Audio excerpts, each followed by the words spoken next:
नमस्कार मंडळी, जय महाराष्ट्र. जॉब आणि बिझनेस यांच्या डेली रुटीनमधून ब्रेक मिळण्यासाठी आम्ही सर्व 18 जण निघालो आहोत उज्जैन आणि ओंकारेश्वरच्या दर्शनाला. यामध्ये आम्ही काय काय धमाल करणार आहोत ते सर्व आम्ही तुम्हाला व्हिडिओमार्फत दाखवत आहोत. चला बघूया. अध्यक्ष दोन्ही अध्यक्ष आहेत आमचे, ज्यांना आम्ही अध्यक्षपद दिलेलं आहे. सगळी मजा वाटते, काही फिरायला भेटतो आणि श्रावण महिन्यामध्ये चाललो आपण. आम्हाला फसवलं ते, आता गोव्याला जायचं होतं. म्हणून तुम्ही हे कपडे घातलेत का? गोव्याला जायचं होतं म्हणून तुम्ही हे कपडे घातलेत का? हे सगळं पैशाचा हिशोब, पण हिशोब कधी टाकीत नाही. कर्जतवरून एक्सप्रेस पकडून आम्ही निघालो इंदोरसाठी. मराठी माणसाचा प्रवास हा वडापावशिवाय अपूर्ण असतो. आमच्या प्रवासाची सुरुवात पण वडापावपासूनच झाली.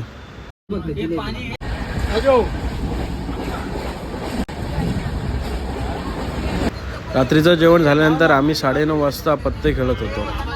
आमच्या दिनेश शाखाला त्यांनी घातलेल्या कॉस्ट्युमवरून सर्वजण चिडवत होते. सर्वजण मजा घेत होते त्याची. काय नवरं गेले तर बायका सगळे स्टेटस ठेवले. Welcome to Indore. फायनली आम्ही इंदोरला पोहोचलो आहोत. खूप मजा मस्ती केली ट्रेनमध्ये. इकडे प्रशांत दादा आणि योगेश काका सगळं टूर्स आणि हॉटेलचं नियोजन करत होते. इंदोर स्टेशन समोरच विठ्ठल रुक्मिणी नावाचं हॉटेल मला दिसलं. इकडे मी, अजय, दिनेश काका आणि विवेक आम्ही आलो इंदोरचं स्ट्रीट फूड ट्राय करायला.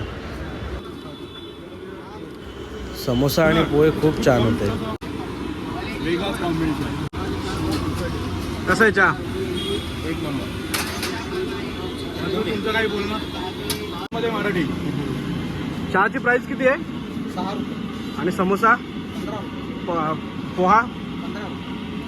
मध्य प्रदेशमध्ये असूनही आम्ही आमचं मराठी पण जपत होतो. आम्ही त्या हॉटेलवाल्याशी मराठीमध्ये बोलत होतो. आम्ही निघालो हॉटेलकडे. आमचा पतू शूट करत होता इथे.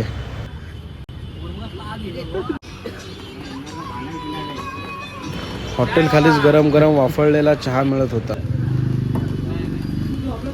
नंतर चहाचा रिव्ह्यू हा आम्ही सुनील मामाकडून घेतला. चला आता आपला नेक्स्ट प्लॅन काय आहे? आपण चाललो ओंकारेश्वर बससाठी. ओके, आम्ही सर्व निघालो बसकडे. आता बस ही खूप छान होती, सर्वांना आवडली होती. चलो वे टू ओंकारेश्वर. हर हर. बरोबर आहे. आमच्या पुण्यामध्ये गाडी नवीन भेटली. संतोष काका बोलत होते की आमच्या पुण्यामुळे सर्वांना गाडी चांगली मिळते. इकडे चौकामध्ये महाराजांचा खूप सुंदर पुतळा होता.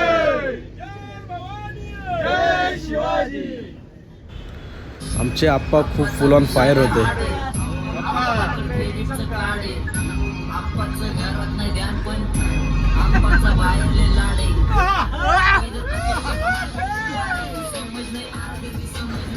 बसचा प्रवास हा आमचा 2.5 तासाचा होता, पण कसा वेळ येऊन गेला समजलंच नाही. छोटासा ब्रेक घेतला, त्यानंतर आम्हाला दर्शन झाले ते नर्मदा नदीचे. नंतर नदी लगतच असलेल्या हॉटेलवर आम्ही जेवणासाठी थांबलो होतो.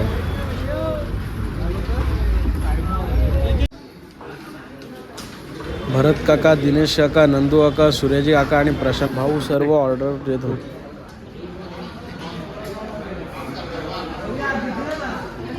कसं वाटलं दिनेश भाऊ? हां, हॉटेलचा ॲम्बियन्स खूप छान होता, पण आम्ही डिसअपॉइंट झालो होतो फूड बाबत. पहिले बडे भाई का बोलो. आम्ही पोचलो आता ओंकारेश्वरला. मार्केट खूप छान होतं. 2 मार्गे होते. आम्ही उड्डाणपुलाचा मार्ग स्वीकारला होता. ओंकारेश्वर इथे ब्रह्मा आणि विष्णू भगवान हे स्वतः इथे निवास करत होते. त्यामुळे ओंकारेश्वरला त्रिपुर क्षेत्र म्हणूनही ओळखलं.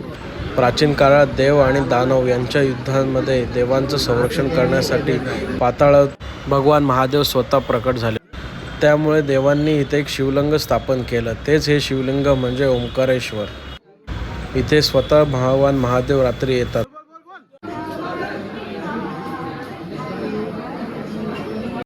ओंकारेश्वरमध्ये येऊन एक चूक करू नका की उजव्या बाजूच्या लाईनमध्ये उभे राहू नका. त्यामुळे तुमचा 1-1.5 तास सहज वाढतो. तसे आम्हाला 5 तास झाले होते लाईनमध्ये उभे राहून. पण मंदिराचा गाभा पाहून सगळं विसरलो होतो आम्ही. 5 तास लाईनमध्ये उभे राहून 2 सेकंदही गाभाऱ्यामध्ये थांबता आले नाही. बाहेर बघा हे काय करत होते. संध्याकाळी मंदिर खूपच छान वाटत होतं.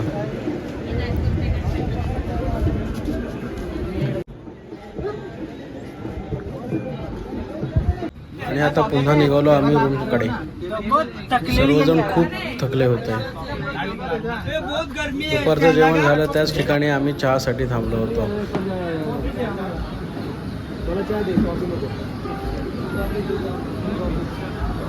दिनेश काकाने इकडे कचोरी घेतली होती.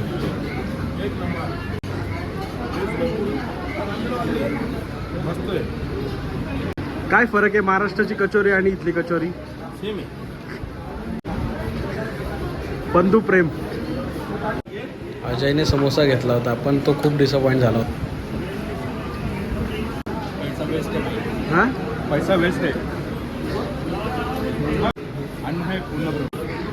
त्यामुळे आता आम्हाला खावं चालणार आहे. पुन्हा 3 तासाचा प्रवास करून आम्ही पोचलो इंदोरमध्ये आमच्या रूमच्या जवळ. सर्वजण खूप थकले होते पण आम्हाला काही करून सराफा बाजार फिरायचा होता. आता पुढील व्हिडिओमध्ये आम्ही रात्री जे सराफा बाजार फिरलो ते आपण बघूयात. धन्यवाद.